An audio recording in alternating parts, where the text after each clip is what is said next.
এদিকে আমি এই যে ড্রাগন ফল নিয়েছি, একটা আমি কেটে, আর এদিকে আমি ডাবের পানি দিয়েছি, চিনি দিয়ে দিলাম, আর দিয়ে দিলাম আগার আগার পাউডার দিয়ে দিলাম। তারপর আমি মিক্সার করে তারপর আমি চুলা অন করব। এখন ভালো করে আগে মিক্সার করে নিতে হবে। আর গরম চুলায় কিন্তু এরকম এগুলা দিলে কিন্তু দলা পেতে যাবে, আপনারা এই কাজটা ভুলও করবেন না।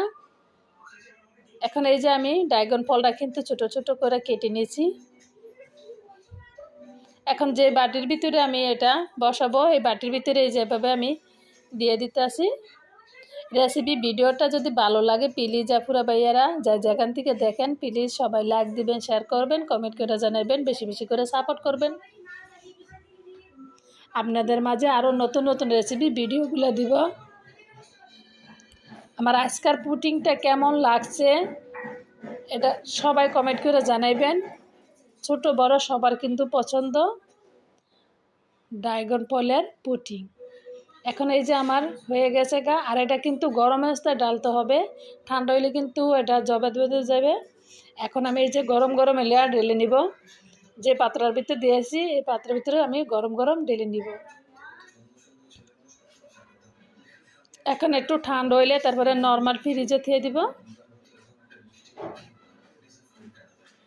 এই যে দেখছেন একটু ঠান্ডা হইলে তারপরে নর্মাল ফ্রিজে। এই যে আমার হয়ে গেছে গা পুডিং, মাশাআল্লাহ কতটা সুন্দর হয়েছে দেখছেন। ছোট বড় সবার পছন্দ, আপনারা অতিথি আসলে এরকম বানাইতে পারেন। আর পুডিংটা কেমন লাগছে প্লিজ আপুরা সবাই কমেন্ট করে জানাবেন। মাশাআল্লাহ এটা খেতে কিন্তু অসাধারণ, আপনারাও এরকম বাসায় বানাইতে পারেন, একদম সহজ ঝটপট হয়ে যাবে পুডিং।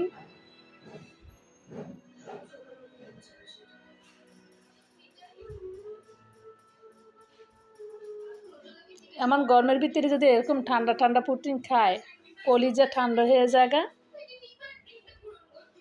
ঝটপট হয়ে গেছে গা আমার পুডিং। সবাই লাইক দিবেন, শেয়ার করবেন, কমেন্ট করে জানাবেন। আসসালামু আলাইকুম।